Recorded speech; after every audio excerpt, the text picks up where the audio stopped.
Although many people today think of the Battle of Thermopylae as a crucial turning point in history, where the natural sciences of the Greeks, that are the foundation for modern society, were protected, it was more of a series of battles that helped preserve Greece's freedom. The Greek city-states banded together to defeat two successive Persian invasions that culminated in three crucial battles. And these battles are the Battle of Marathon, the Battle of Thermopylae, and the Battle of Salamis. Yes. So the first battle is the Battle of Marathon. So in Persian tradition, it is kind of every king has to kind of conquer a people to demonstrate their power. So King Darius was king at the time, and he hadn't really done this yet. So he was kind of looking for someone to conquer. During this time, in Greece, the Ionian Revolution was going on. It was kind of some uprisings that went along with scientific and historical rapid progress in Greece. And so this for him was kind of a good enough reason, because he was just looking for basically anyone. And so he decided that he was going to attack Greece. He spent about a year building 600 boats to do so. So when he launched his attack, first he attacked Naxos, and he conquered them. This was an island, and he celebrated by sacrificing to Apollo. Now, to many people, this may be very strange, but the Persians believed in religious toleration. Also, Apollo was the god of wisdom, and it's possible they thought of him as being analogous to the Persian supreme god, who is the god of wisdom. But what was the Persians' religion? The Persians' religion was Zoroastrianism. So Zoroastrianism could be about as much as 4,000 years old. It's led by a group of priests called Magi. These are very likely the same Magi that visited Jesus in the Bible. It was founded by Zoroaster, and Avesta is his writings, which is kind of like the Bible for them, I guess. One of their practices in this religion is that when people die, instead of burying them, they would actually take them on top of like a volcano type thing. They called it the Tower of Silence. And so they would drill a hole down to the lava, and then they would leave the bodies on top. They would like kind of pile them over the hole, and then the crows would eat them, and they would, the vultures and things would eat them. And then when the bodies kind of disintegrated, they would kind of fall into the hole. So this was their religion. Herodotus says that the Greeks destroyed one of their temples, and this is the reason why the Persians attacked. But it was likely for more strategic reasons. So, after Darius made a sacrifice to Apollo, he attacked and burned a place called Eretria. Now, very nearby was Marathon. And Miltiades, the Athenian general, went to stop the invading army with 10,000 men, and he went to Marathon. When he got there, he sent a runner named Phidippides to Sparta for help. And when he got back, he said that they would send help as soon as possible. However, they weren't actually allowed to like religiously attack until the full moon, so they had to wait another 6 days. So that wasn't going to be much help. The Persians were riding on horses. They had cavalry, and the Persians were across from the Greeks on kind of an open plain, so that was very favorable for horses. So if the Greeks kind of just crossed the plain, they would be destroyed. So what they did is they had very kind of strong wings of the army and a more weak center, and they sent a bunch of men in the center, very heavily armored, to kind of run at the Persians. And this, on his face, seemed like a very stupid move. Many Persians called it, quote, suicidal madness, end quote, and that is according to Herodotus. But when the Persians kind of attacked them, they retreated quickly, and the Persians were chasing them because obviously it was a very small group of people, and the Persians were a very big army, so they would be easy to defeat. So they kept going until they were behind kind of the wings of the Greek army. And at that point, they were surrounded, and the Persians were destroyed. According to Herodotus, about 6,400 Persians died, as opposed to less than 200 Greeks. These numbers were possibly exaggerated by him, but it's still a good guess. The famous story of the runner of Marathon, as told by Plutarch, was likely kind of not quite accurate, but more of a mix of two things that actually happened. Phidippides, I think, was the name of the runner. And so likely what he was talking about, Plutarch, was when he ran from Athens to Sparta to get help. But that is not the marathon run that we think of today, and he likely didn't die. So this was actually a lot longer, like maybe 3 times a marathon. And he didn't actually run all the way back to Marathon. He ran back to Athens, where a messenger likely carried it then on to Marathon. This could also be a mix of another story where after the battle at Marathon, the Athenian army heard that Athens was being attacked, and so they all ran from Marathon to Athens, which was the length of a marathon. So they ran there to protect it. So that's more likely, it's kind of a mix between those two instead of it actually happening the way that it's told today. So after this defeat, Darius was very upset. He really wanted revenge on the Greeks. He actually did something very interesting. He hired a person to come and remind him every single day what the Athenians did, because he wanted to stay angry enough to get revenge.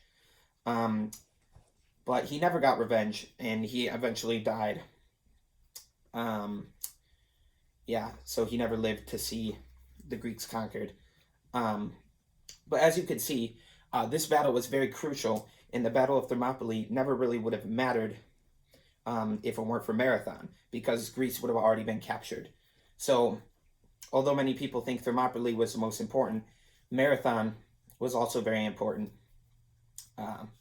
because they, stopped the initial invasion.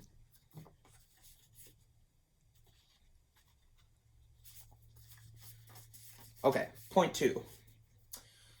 The Battle of Thermopylae. So King Xerxes was Darius's son, and when he came into power, he kind of goes for revenge. So he's going to attack the Greeks. So the Athenians go to the Oracle of Delphi, and she says, quote, "A wooden wall that shall not fall," quote, end quote. So that was what she talked about. She said, yeah, that. And so they thought there were kind of 2 interpretations of this. One, that they could build a navy, boats, like more of a metaphorical wooden wall, or another kind of a literal wooden wall. So they were kind of preparing here by building a navy and also protecting many people with a wooden wall, many of the women and children, in a place called Trozen. So the Greeks banded together to kind of stop the Persians, and they banded together under the rule of the Spartans. Now the Spartans also went to the Oracle at Delphi, and they were told that either Sparta would be destroyed or their king would die. So their king, who at the time was Leonidas, I think? Leonidas? I don't know. He decided that he was going to die, essentially. So later when he went into battle, he would be killed by them. So at that time, some Thessalian envoys came to the Greeks, and they requested their help because Xerxes was at the Hellespont, and they wanted to stop him from entering the northern section of Greece.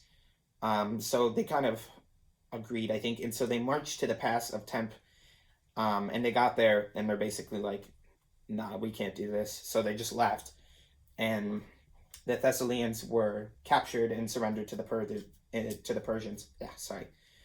So instead of protecting that pass, they actually went back to the pass of Thermopylae, which would stop the Persians from getting into the the rest of Greece. Um, so when the Persians came, they had about 1,207 ships, and they came to Thessaly, and they anchored at a place called Squid's Cape, and they were like 8 ships deep along the shoreline.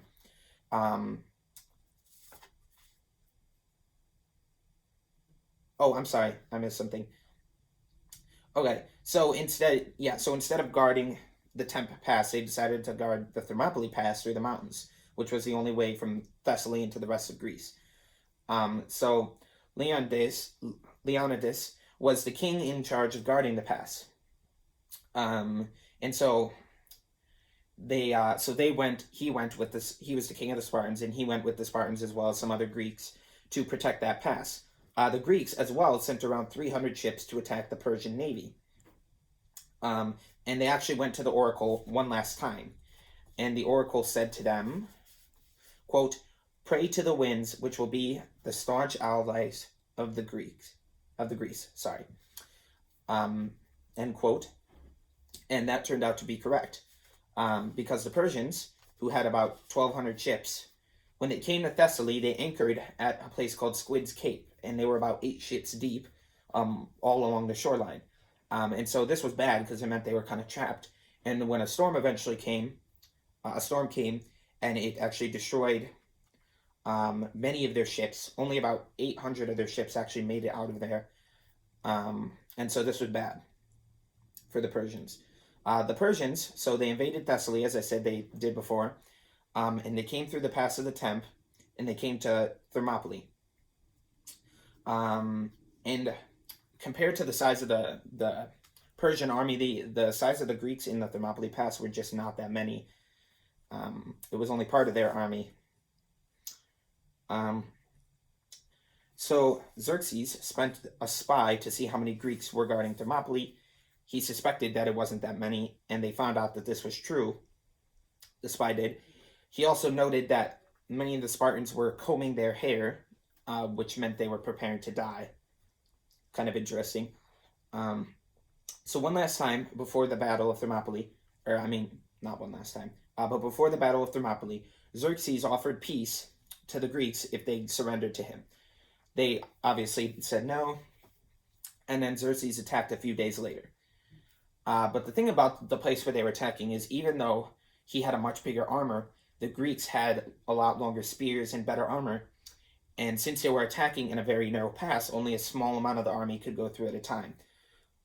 This meant that the Greeks were actually doing very well in the battle, and they stopped fighting.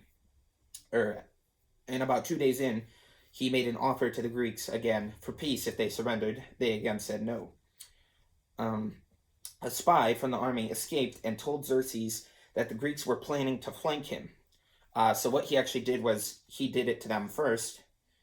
And he went around and came through the mountains behind them.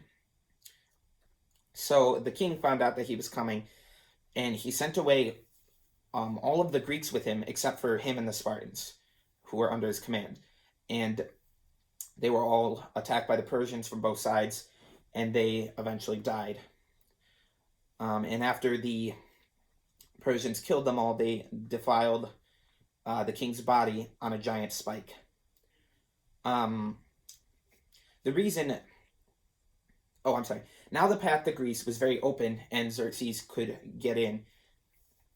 However, he waited several days before doing so to wait for the navy to kind of catch up with him.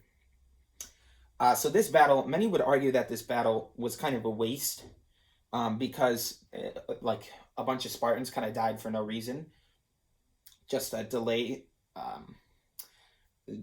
Xerxes by a little bit, and that the only reason this battle was actually fought, at least the only reason that they didn't desert at the end, was because the oracle told them that their king would die or their city would be destroyed. And so that it was actually kind of a waste if it weren't for their religious beliefs. But it seems that it definitely slowed down the Persians, so there's a bit of debate over this. This story was told by Herodotus, and we aren't really sure exactly how he learned this, because all of the Spartans died, and Herodotus did not speak Persian. It's possible that a Greek who fought with the Persians would have told him about it. There were many Thebans who fought with the Persians because, as I said before, Thessaly was captured by them. So it's possible one of these could have told him. He also notes the fate of the king's body as Xerxes just really hating, as evidence that Xerxes really hated the Spartans, but in reality, this was kind of common practice among the Persians to impale their victims on a giant spike. Another thing that is thought was incorrect that Herodotus was kind of talking about is he was very harsh on the Thebans who were captured, and then many joined the army of the Persians.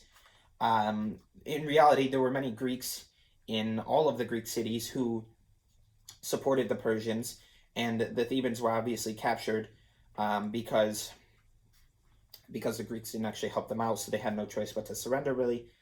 In fact, Herodotus receives much flack for this. Plutarch even wrote a piece on this called Herodotus's Malice. So that's interesting. But as you see, this battle was very crucial to the Greeks being able to hang on to Greece, because they destroyed much of the they destroyed part of the Persian army, and they slowed down Xerxes. But it is not the only turning point in this invasion, and therefore in the war and in history. So, point 3 is the Battle of Salamis. Salamis? Yeah. And this is told as well according to Herodotus. So, the Persians are still coming, remember, and the Athens people wanted the Greeks to come help protect Salamis, which was it was a small island, and it was across from like a harbor of Athens. And the reason they wanted this is because the Spartans had promised to come help them, but they didn't really think they would, so they wanted, I guess, kind of like a line before Athens, so that Athens wasn't as at risk. Sorry. So the Greeks agreed, and they got 378 galleys together. So they were all kind of like in this place, and Salamis is a very shallow harbor. The strait, I guess it's a strait between the island and Athens. It's very shallow, and it's not very thick. It's very narrow. And so many people argue that many of the commanders and stuff argued that this was bad, and they could easily get trapped in there and get destroyed. And so some of them argued for going to Corinth instead, which was another place where they could guard against the Persians. But while they were deciding on this, they heard that Xerxes was in Athens. So when he showed up in Athens, it was basically unguarded. And as the oracle said earlier, the wall of wood would protect them. So many people took this literally at this time and went into the Parthenon, which had a wooden wall around it. And many also, so they kind of gave up on Athens essentially and just tried to survive. Themistocles, who was the leader of Athens at the time, said, quote, "The city shall be entrusted to Athena, Athens' protectress," end quote. So they all piled into the Parthenon, and it didn't go very well. The Persians came in and killed them and looted the temple. So when the navies heard this, they decided to go to Corinth. They were very shaked up, and they decided to go to Corinth. Themistocles, the leader of Athens, as I said, tried to convince them, the Spartans who were leading, that they needed to stay because they really wanted to stop them from going in, the navy from going to Athens there. But the Spartans denied them until he announced that the Athens would no longer fight if they gave up Salamis. So because of that, because the Athens were valuable allies, they agreed to stay. So Xerxes at that time was seeking to go to Sparta. And kind of on the way, he came to Salamis. So many Greeks, when they saw kind of his fleet approaching, were scared and left. Some Greeks left, Themistocles thought that they would only stay and fight if the Persians made the mistake of attacking in the shallow bay of Salamis. So he sent kind of a double spy to tell Xerxes that he should attack immediately because they were preparing to leave at dawn. So the king kind of he believed him because of what happened in Thermopylae when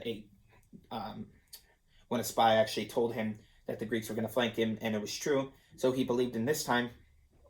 But as I said, this person was sent by the Athenians, so they were ready. And when the Persians came into the bay, they really kind of wrecked the Persians. And it was especially important because, like Thermopylae, is a very thin passage, so the size of the Persian army didn't matter so much because they could only get in a little bit at the time, or the navy. And Xerxes actually sat up on a hill and watched the whole battle go down as many of his ships were destroyed. So there are differing estimates on how many ships were destroyed. Many people say about 1/6 of his navy was damaged or destroyed. Many say as much as 1/2. But either way, it was a major blow to his troops. And although the war kind of continued on after this, many Persians went home after that battle, and more Xerxes became focused on what was going on back home, because there were kind of some issues in Mesopotamia. So the fact that the Greeks won this battle meant that the Ionian Revolution was kind of left to go on, and that gave us many of the ideas that are very important to us today. Because, many people think that Thermopylae was most important, but obviously this was very important as well, because it was kind of the final blow in sending the Persians, kind of winning the war, essentially. So although many people today think of the Battle of Thermopylae as a crucial turning point in history, where the natural sciences that we got from the Greeks today were preserved, it was actually a series of battles that protected the Greeks' freedom, thus giving us many of the things that we have today. The Greek city-states banded together to defeat 2 successive Persian invasions that culminated in 3 crucial battles. And these were the battles of Marathon, Thermopylae, and Salamis. Thank you.